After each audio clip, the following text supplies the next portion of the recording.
ସାଙ୍ଗମାନେ ଚାଲନ୍ତୁ ଆମର ଆଜି ଏହି ଭିଡ଼ିଓଟି ଷ୍ଟାର୍ଟ କରିବା। ପୂର୍ଣ୍ଣାଂଶର ଯୋଗ ଏବଂ ବିୟୋଗ। ପ୍ରଥମେ ସାଙ୍ଗମାନେ ଦେଖନ୍ତୁ ଆମର ଏଠି କ'ଣ ଦେଖିଛି 1 ବିଭକ୍ତ 2 ଯୁକ୍ତ 1 ବିଭକ୍ତ 4 ସମାନ। ପ୍ରଥମେ ଆମେ এই ଦୁଇଟି ହରର ଲସାଗୁ କାଢ଼ିବା। ଏଠି ଆମେ ଦେଖୁଛି 2 ଓ 4 ସବୁ 2 ପଡ଼ିଲା ଆମର ଏଠି 2 କ ପଣିକାରେ 2 ଓ 4 ଅଛି 2 କ ପଣିକାରେ 2 ଏବଂ 4 ଅଛି କେଉଁଠି ଅଛି 2 1 2 2 ଦୁଗୁଣା 4। ତାପରେ ଆମେ ଗୁଣନ କ୍ରିୟା କରିବା ଆଉ ପଡ଼ିବ ନାହିଁ 2 ଗୁଣନ 1 ଗୁଣନ 2 ସମାନ 4 2 1 2 2 ଦୁଗୁଣା 4 ଆମେ 4 ଲେଖିଦେଲେ। ତାପରେ ଆମେ এই ଭାରିତ ଆମ ଲସାଗୁର ଉତ୍ତର ସହିତ এই ପ୍ରଥମ ହରର ଭାଗରେ ସମ୍ପାଦନ କରିବା। 4 2ର ଭାଗ କ୍ରିୟା କଲେ 2 ପଡ଼ିଲା। ତାପରେ ଆମେ ଏହି ଲବ ସହିତ ଗୁଣନ କରିବା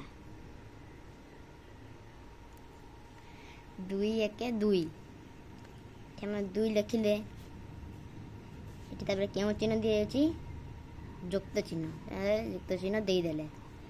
ପୁଣି ଆମେ ଏଠି 4 4ର ଭାଗରେ ସମ୍ପାଦନ କରିବା 1 ହେଲା 1 ଗୁଣନ 1 ସମାନ ଏଠି 2 ଯୁକ୍ତ 1 ସମାନ 3 3 ବିଭକ୍ତକ 4। ଏଠି କ'ଣ ଦେଖନ୍ତୁ ଏଠି ଆମର ବିୟୋଗ ଚିହ୍ନ ଦିଆଯାଇଛି ବିୟୋଗ ଚିହ୍ନ। ଆମର ଏହି ଟ୍ରିକ୍ଟିକୁ ଆମେ ଏଠି ପକାଇବା 2 ବିଭକ୍ତକ 2 ବିଯୁକ୍ତ 2 ବିଭକ୍ତକ 4 ତାହେଲେ 4 ଏବଂ 2ର ଆମେ ଲସାଗୁ କାଢ଼ିବା। ଦେଖନ୍ତୁ ଲସାଗୁ 4 ଏବଂ 2 4 ଏବଂ 2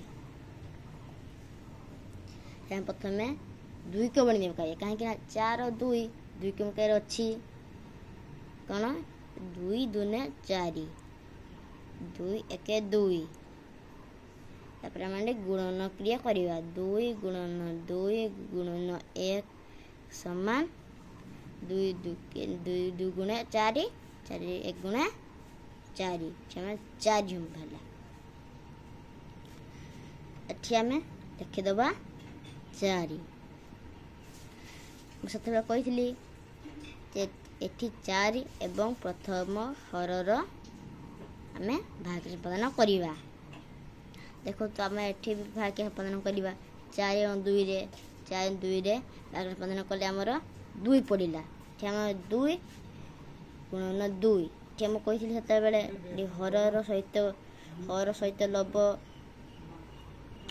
ହରର ଯେଉଁ ଯେ ଭାଗଟା ବାହାରିଲା ସେଥିରେ ଆମର ଲବଟିକୁ ଗୁଣନ କରିବା। ଆମ ହର ଏବଂ ଭାରିଥିବା ଏହି ଉତ୍ତର 4 ଉତ୍ତରଟିକୁ ଭାଗ କଲେ 2 ପଡ଼ିଲା। ସେ 2 ଅଛି ମାନେ ଲବଟା 2 ଅଛି ମାନେ ଲବ ସହିତ ଆମେ ଗୁଣନ କରିବା 2 2 4 ଏଠି ଆମେ 4 ଲେଖିଲେ।